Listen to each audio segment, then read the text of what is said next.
In September of 1921, 5 people and a cat stepped onto the ice of one of the most remote islands on Earth. 2 years later, only one of them walked back off it. The cat survived too. And here's the part nobody saw coming. The survivor wasn't the seasoned explorer. It wasn't any of the 4 young, able-bodied men. It was a quiet, 5-foot-nothing seamstress who had never hunted a day in her life, who was terrified of polar bears, and who had only gone in the first place to save her sick little boy. Her name was Ada Blackjack. This is how she survived. To understand why Ada was standing on that ice, you have to understand what she was running from. Ada was born in 1898 in a tiny Alaskan settlement called Spruce Creek. She was a Iñupiat, but her life took an unusual turn early. After her father died, her mother sent her to the town of Nome to be raised by Methodist missionaries. They taught her to read, to write, to cook, and to sew.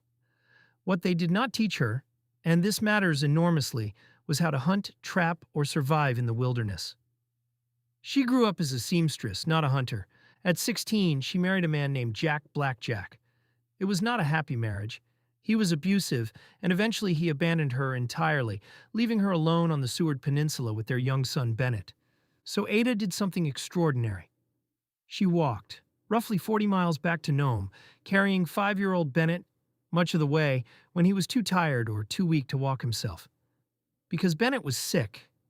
He had tuberculosis, and Ada had no money to treat it. She was so poor and so desperate that she had to make a heartbreaking choice. She placed her own son in an orphanage, promising herself she'd earn enough money to bring him home and get him well. That promise, to Bennett, is the single thread that runs through this entire story. Everything Ada does from here, she does for him. Enter a man named Vilhjalmur Stefansson. Stefansson was a famous Arctic explorer, a celebrity of his day, and a true believer in an idea he called the friendly Arctic. He genuinely preached that the far north wasn't a deadly wasteland at all, that a capable person could practically stroll around up there, living off the land. He said the Arctic was no more dangerous than a city street. He had his eye on Wrangel Island, a remote ice-locked island north of Siberia. It was technically Russian territory, but Stefansson wanted to claim it for Britain or Canada. He even imagined it one day becoming an airbase. There was just one catch. Stefansson had no intention of going himself. Instead, he used his fame to recruit 4 young men, most of them with little to no Arctic experience. Alan Crawford, a 20-year-old Canadian, was made the nominal leader. Then there were 3 Americans, Lorne Knight and Fred Maurer, both 28, and Milton Galley, just 19. Their plan was to hire experienced Iñupiat hunters and seamstresses in Alaska to keep them alive. And here's the detail that tells you everything. Stefansson sent them off with only about 6 months of supplies.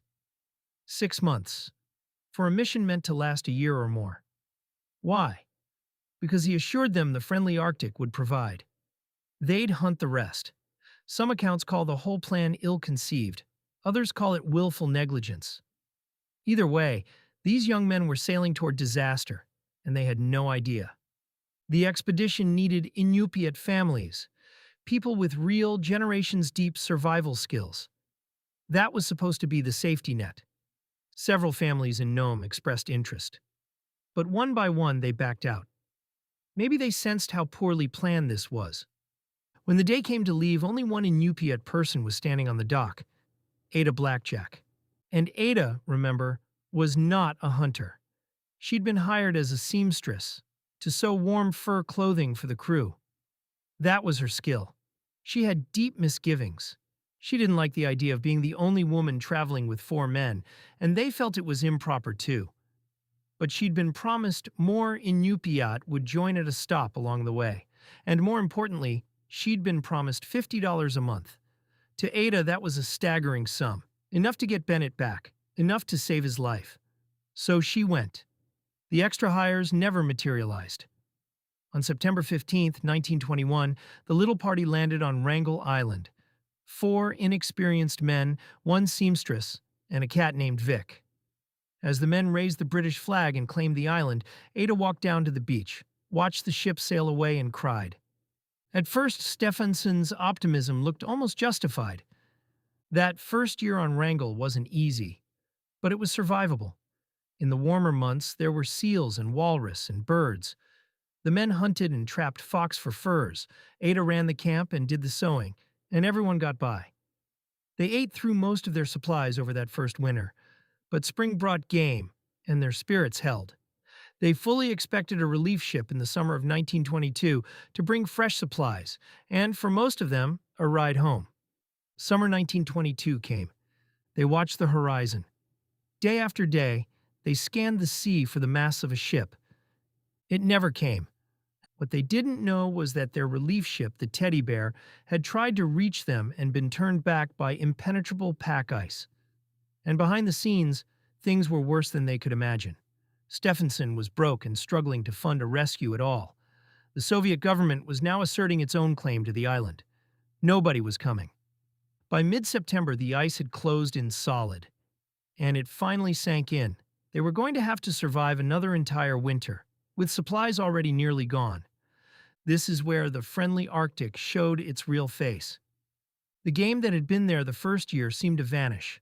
The foxes, the seals, the bears, gone, or too scarce to feed 5 people. Their food ran out. Starvation crept in, and then came scurvy.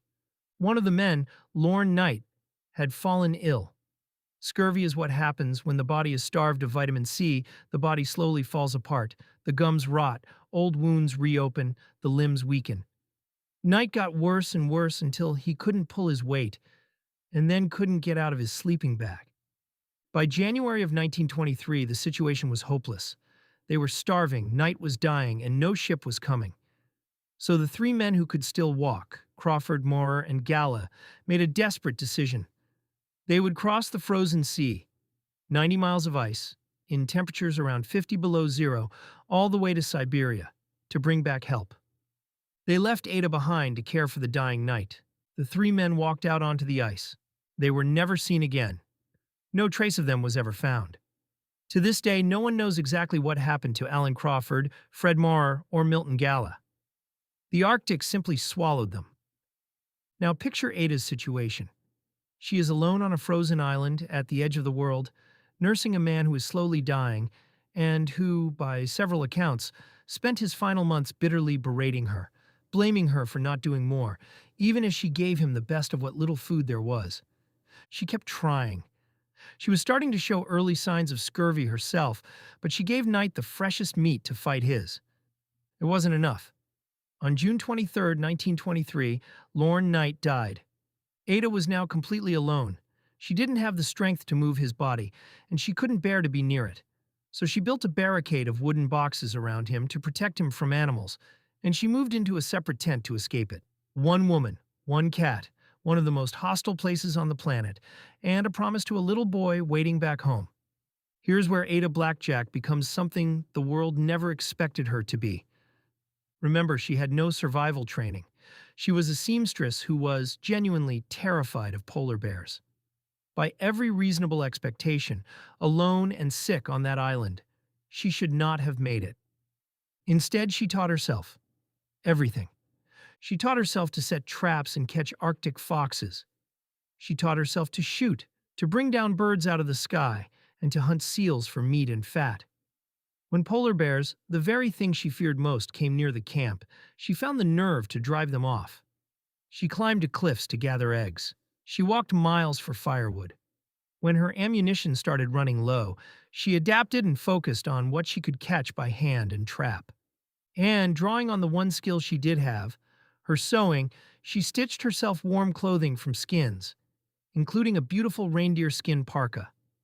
The seamstress's hands that were supposed to be her only contribution turned out to be part of what saved her life. She wasn't just surviving. She was running a 1-woman Arctic camp. And through all of it, she kept a diary, a plain, quiet record of her fear, her work, and her determination, which you can still read today. On the morning of August 20th, 1923, Ada heard a sound outside her tent. She scrambled out into the fog, and there, breaking through the mist, was a ship, a real ship, the schooner Donaldson. Sent at last. She ran to the beach. In her heart, she expected to see Crawford, Maurer, and Galla. She must have hoped they'd made it, that they'd sent this ship, that they'd be aboard. But the man who came ashore was Harold Noyce, an associate of Stephenson's, and with the first words they exchanged, they both understood the full weight of what had happened. Everyone else was gone. Ada Blackjack, the reluctant seamstress, the one no one had bet on, was the only human being to walk off Wrangel Island alive. She and Vic the cat. The rescuers were stunned by what they found. They said Ada had mastered the environment so completely that she and the cat could have survived there another full year if they'd had to. Ada didn't care to test that theory. She just wanted to go home. When word got out, Ada became a sensation. The newspapers called her the female Robinson Crusoe. She was hailed as a hero across the country.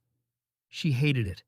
Ada was a shy, private person, and she wanted no part of the circus. Worse, she was treated unfairly by the very people who profited from her story. Stephenson bought her diary and wrote a book about the expedition. Ada had been promised a share of the royalties. She never saw that money. She was even underpaid for the time she'd actually spent on the island. She had survived one of the great ordeals in Arctic history, and she came home with barely more than the wages she'd been owed and the small amount she'd earned trapping furs. But here's the thing. Ada never wanted fame or fortune. She wanted one thing, and she got it. She took the money she did have, and she brought Bennett to Seattle, to a specialist, to finally treat his tuberculosis. The promise she'd made, the reason she stepped onto that ice in the first place, she kept it. Ada Blackjack went on to live a long, quiet life. She remarried, had another son named Billy, returned to the Alaska she loved, and spent her years herding reindeer and trapping, far away from the spotlight she never wanted. She died in 1983 at the age of 85. Her gravestone reads simply, Heroine Wrangel Island Expedition. Think about what that word really means here. A famous explorer, brimming with confidence, planned an expedition from the safety of home and sent 5 people to a frozen island with half the supplies they needed. The 4 experienced, able-bodied members of that plan did not survive. The one who did was the person nobody was counting on at all, a mother who couldn't hunt, who feared bears, who only wanted to save her child, and who taught herself, alone, how to stay alive. Ada Blackjack didn't set out to be a hero. She just refused to break a promise to her son. And in doing so, she outlasted the Arctic itself. If you enjoyed this video, please consider subscribing. Thanks for watching.